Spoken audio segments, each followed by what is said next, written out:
masculinidad por excelencia, por lo menos en principio. Después tenemos el caso de las fortineras, ¿no? Que eran las mujeres que iban con los soldados de frontera, digo, y convivían ahí, bueno, permitían la reproducción de la vida, pero... ¿Eran tipo las groupies? No, eran mujeres, Fortinera. eran mujeres que iban con la tropa, ¿no? Que acompañaban a la tropa hacia la frontera, por una cuestión de atar, por así decirlo, a los varones, digo, que se queden y que no deserten. ¿Sí? Al tipo que mandaban a la loma. Es como ellas no pagan entrada. Sí, Ellos, mitad de precio. en realidad no es eso. Es una cuestión que tiene que ver con, de nuevo, con asentar al soldado que va a la frontera, vamos a decirlo así, que no extraña a la mujer y que esté la mujer ahí, que permita también, obviamente, las tareas de reproducción. Tengo una pregunta seria al respecto. Sí. ¿Era parte de un trabajo dentro del ámbito militar de la frontera o era una cuestión que iban obligadas? A ver, el tema de la obligación, bueno, era si el marido se va, digo, quien se hacía cargo de las faenas era muy importante, digo, en ese sentido la mano de obra masculina.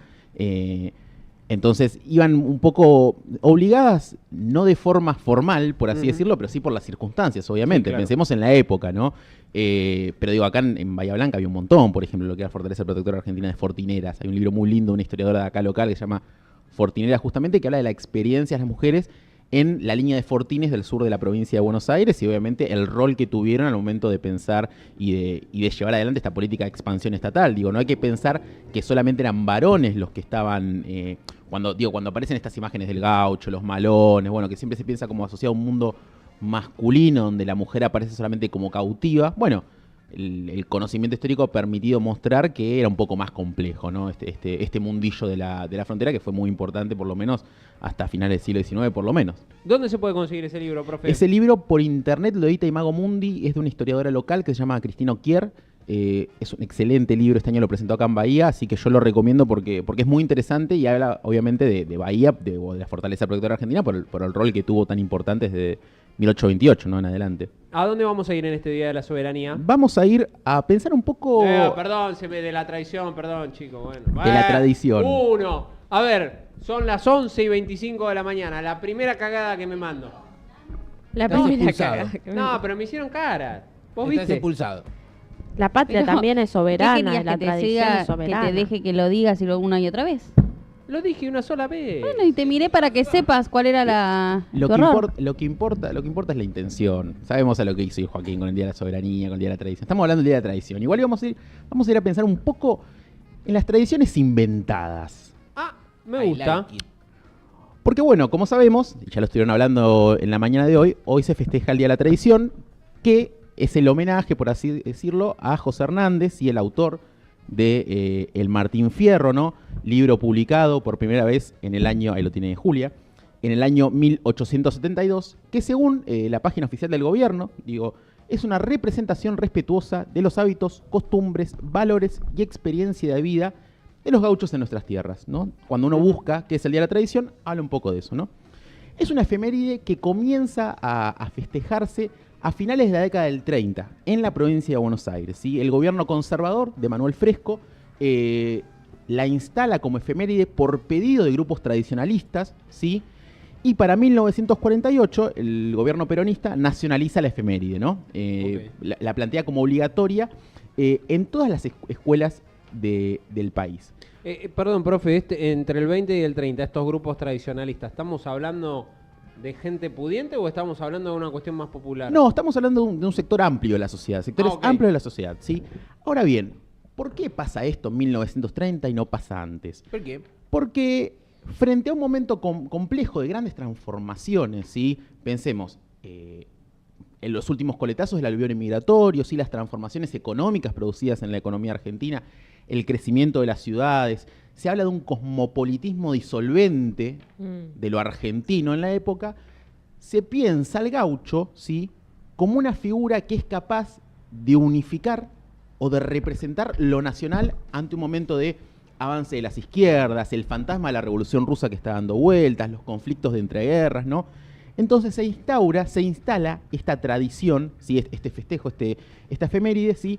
Como una suerte de intento de revalorizar lo que se consideraba naturalmente o verdaderamente argentino. Ahora bien, hay un historiador británico que habla Eric Hobsbawm, que habla de las tradiciones inventadas, ¿no? Hobsbawm dice lo siguiente: a finales del siglo XIX y principios del siglo XX, estamos hablando de los estados modernos, de los estados-nación modernos, en el cual Argentina es uno de ellos, ¿no? ¿Sí? Van a llevar adelante una serie de prácticas simbólicas y rituales para inculcar valores y comportamientos por medio de la repetición. Cuando hablo de esto, estoy hablando de un acto escolar, por ejemplo. ¿Sí? Pensemos, el Estado que se construye a finales del siglo XIX, una de las primeras leyes más importantes es la ley de educación 1420, ¿no? Para argentinizar a todas estas personas que habían llegado de distintos lugares para volverlos argentinos, ¿no? En principio que hablaran todos español, de repente. En principio, que todos conocieran la historia nacional, que todos supieran respetar a los símbolos nacionales, ¿sí? Pero esto se da en un momento en el cual el mundo está cambiando, ¿no? Transformaciones del capitalismo, el surgimiento del Estado, el surgimiento del movimiento obrero, en un mundo que está en tensión, mira hacia atrás, ¿sí? Y construye a partir de lo que tiene, ¿sí? Una tradición nacional, la inventa. ¿Sí? No hay nada que diga que esto es natural, ¿sí? Pensemos, esta efeméride se instala en la década del 30 al 40. En términos históricos es muy poco tiempo, ¿no? Hasta la actualidad. Es muy temprano, exactamente, ¿no? Ahora bien, las élites dirigentes, ¿sí? Un poco agarran, por así decirlo, materiales que tienen a disposición y construyen tradiciones para justificarse, para legitimarse y para construir, en este caso, una idea de argentinidad para construir estos ciudadanos modernos, ¿no? Y lo que es interesante es que nos permite correr un velo, pensar en este sentido, ¿no? Que las naciones modernas, ¿sí? El Estado argentino y todos los estados, ¿no? Y todos los que les rodea, suelen reclamar una autenticidad, ¿sí? Algo que es... Hablan, ¿no? Como esto es lo auténtico, esto es lo tradicional, esto es lo verdadero, ¿sí? Oponiéndose a una idea de lo nuevo y de construcción artificial, ¿no? Entonces, utilizan las tradiciones para construir su propia legitimidad, ¿sí? En ese sentido tenemos que pensar cualquier efeméride, cualquier tipo de día importante, por así decirlo, como un momento de construcción de nacionalidad, como un momento de construcción de un sentido comunitario, por el cual una persona de Jujuy o de Tierra del Fuego se sienten parte de lo mismo. ¿Sí? ¿Dónde se aprende eso? En la escuela. Cantar el himno, los símbolos nacionales, ¿sí? Pero no hay nada de eso que sea natural, ¿sí? No hay nada que esté dado, ¿sí? Sí, no es que de repente un flautista de Jamil que fue de la Quiaca a Ushuaia cantando el himno y la gente se puso al lado y dijo, a la mierda, me representa. Exactamente. Aparte, ¿no? No, soy muy leído, Alejandro. ¿Vos viste La verdad, cita? no puedo creer. No, aparte parece como lógico que el paso siguiente a fundar una nación en términos territoriales y demás sea fundar su cultura, ¿no? Para que eso es precisamente lo que genera el arraigo. En el momento de la unificación italiana, un dirigente dice, está creada Italia, ahora hay que crear a los italianos.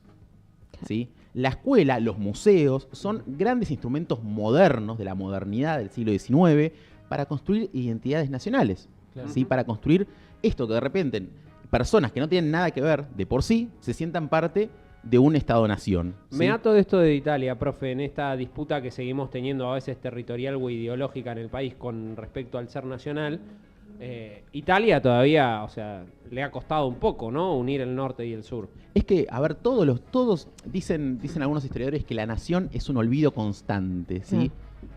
Formar parte de un mismo Estado-nación implica olvidar diferencias, ¿sí? En pos de una unidad que es histórica, que es fragmentaria, que es temporaria. Digo, no hay nada natural o de origen en lo que es una nación, en lo que define o lo que separa a un argentino, por ejemplo, de un chileno o de un uruguayo. Sí, en principio, digo, no hay nada que te diferencie. No hay nada natural que te diferencie. Es una construcción cultural, a eso voy, ¿no? Pero digo, es paradójico porque, a ver, el gaucho, ¿sí? Como sujeto, digo, hoy estamos, bueno, disfrazados de lo que uno podría decirse, ¿no? Disfrazados de gaucho, ¿no? Hoy vemos a los chicos en las escuelas disfrazados de gauchos, ¿no? Es una situación paradójica. ¿Por qué? Porque el gaucho, en realidad, durante el siglo XIX desaparece paulatinamente, de forma real, de forma histórica. No eran estos campesinos que trabajaban la tierra de forma libre, uno lo podría decir, y a partir del final del siglo XIX, con la instauración de una economía capitalista, lo que necesita el Estado es mano de obra. Sí, empleados, ¿no? Empleados. No necesita personas que andan por el campo, sí, trabajando cuando quieren, sino que hay que valorizar la tierra y tiene que haber mano de obra proletaria. ¿Sí? Entonces, Para finales del siglo XIX el gaucho, por así decirlo en términos generales, desaparece. Sí, que a los gauchos se le puso esa etiqueta a finales del siglo XIX de lo vago, y que el gaucho vago, ¿a dónde mierda iba? A la frontera con el ejército. Perfecto. O se iban a la ciudad a trabajar a las ciudades. Sin embargo, a finales del siglo XIX, dice Pablo Alabarces, ¿sí? Se produce un pasaje del sujeto social y político. El gaucho ingresa como sujeto político en las guerras de independencia, es el soldado de las guerras de Sí. independencia y el soldado de los caudillos después, ¿sí? Pasa a ser el sujeto cultural, a un sujeto cultural a partir de qué, de la gauchesca, Claro. que es un género literario, ¿sí? Del cual el Martín Fierro es el exponente mayor. Acá la profesora me puede corregir si me equivoco, ¿no?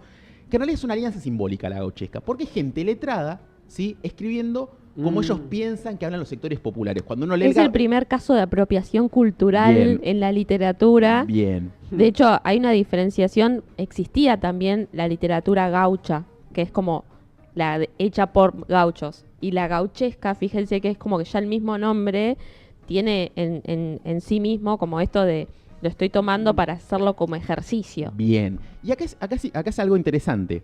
¿Por qué? Porque el gaucho es una figura que funciona mal.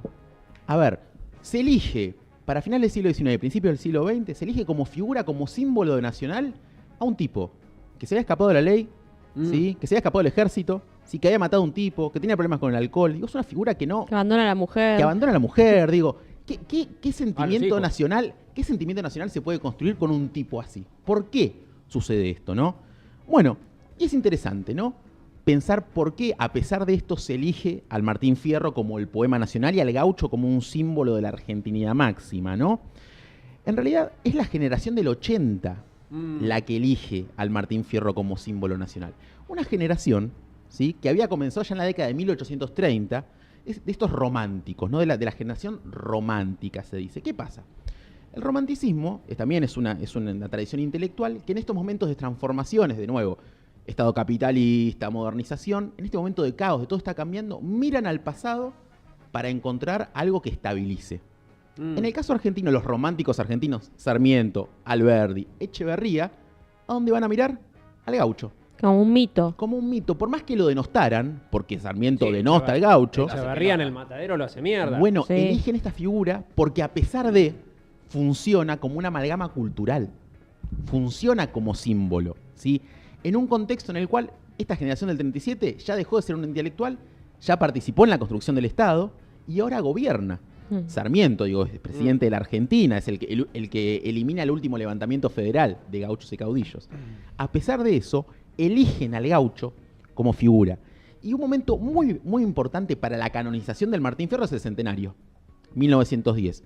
Leopoldo Lugones, ¿sí? Elige al gaucho en 1910 como el símbolo de lo nacional. Ricardo Rojas, en su cátedra de literatura argentina en la UBA, dice, esta es la obra que define a lo argentino. Ahora, ¿por qué? Estamos en un momento en el cual la nación argentina construye un relato de 100 años. 1810 como el origen de la nación argentina. Pero no solamente es eso, hay un quilombo bárbaro en el país. El centenario se festeja bajo el estado de sitio. ¿Por qué? Por la enorme cantidad de protestas que había de anarquistas, socialistas. Entonces, ese festejo del centenario que viene la infanta de España, ¿sí? Se arman unas enormes plazas, digo, se construye esta imagen del gaucho en un momento de conflicto.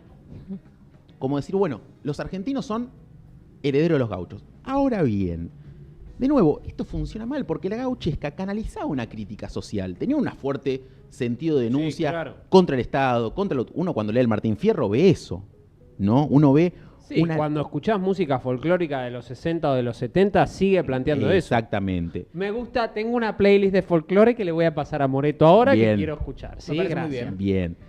Entonces, no, como decía hace un ratito, el gaucho como símbolo nacional funciona mal, ¿sí?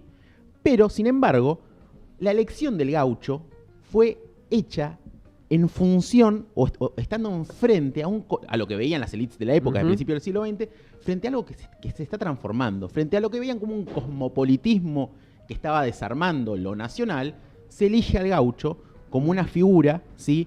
Para unificar, ¿sí? Entonces, como yo les contaba, ¿no? Generación del 37, generación del 80, eligen a esta figura como un símbolo de unidad nacional. ¿Y dónde lo difunden? con una enorme industria cultural que se produce en el país a principios del siglo XX, ¿sí? Y a partir de dónde? De la escuela. La escuela y los museos son los... Adoctrinamiento. Exactamente. Están adoctrinando a los chicos. Con los Exactamente. gauchos. A mi hijo no lo adoctrinen. Entonces, en este contexto de transformaciones, se piensa el mundo criollo pre-inmigración, principios del siglo XIX, finales del XVIII, ¿no? Como algo a valorizar, ¿sí? Se crea el relato de historia nacional, se empieza a construir esta tradición folclórica, ¿no? Se construye lo que es ser un argentino y lo que no. En un contexto nuevo de transformaciones, es una forma de unificarse ante lo que parece que va a desarmar el país. Qué persecuta, ¿no? Igual. Es un momento de conflicto, Sí. es un momento de enormes conflictos. Hipótesis número 1. Mientras Moreto pone para mí de la gauchesca folclórica argentina lo mejor que hay en el mundo, lo escuché gracias a los hermanos Vidart cuando tenía 20 años. ¿Esto? Es Cafrune, el payador ¿Qué te perseguido. pasa? Cafrune es el Epa. mejor de todos, Cafrune. Una cosa espectacular. El mejor de todos, Cafrune. La hipótesis es, ¿había campo en todas las provincias, profe, y era algo que uno se podía apropiar rápidamente? Esta es una muy buena pregunta. Es una muy buena pregunta. ¿Por qué? Porque hasta ahora vimos cómo las élites miraron y usaron la figura del gaucho. Ahora la pregunta es, ¿los sectores populares qué hacían con esto? Para 1940, sin lugar a dudas, la figura del gaucho, la figura de la tradición, está consolidada con una efeméride a nivel nacional, que es la que seguimos celebrando, y por eso estamos todos vestidos hoy así. Yes. ¿Sí? Como decíamos, la gauchesca era muy crítica con la ley, con los ricos, con el Estado, ¿sí? No hay ninguna historia de gauchos que no denuncie una injusticia. No. El Estado que persigue, el Estado que oprime. Algunas El denuncian, patrón que lo echa del campo. algunas denuncian la llegada de los ferrocarriles, el cercamiento de las tierras, ¿no? Digo, hay una denuncia a los cambios producidos por el capitalismo. ¿Pero qué? Es interesante, porque para los sectores populares, lo que cuenta la gauchesca conecta con su experiencia de opresión, de Claro. exclusión política. Digo, el gringo, entre comillas, ¿no? Que llegaba a finales del siglo XIX, principios del siglo XX, escucha que el patrón echa al gaucho del campo, la policía lo persigue. Un anarquista, ¿no? Que llega, lo echan por anarquista, lo persigue la policía por anarquista, conecta con eso. Son oídos, O dice. sea que nos dieron un alimento balanceado, hecho y derecho para la época.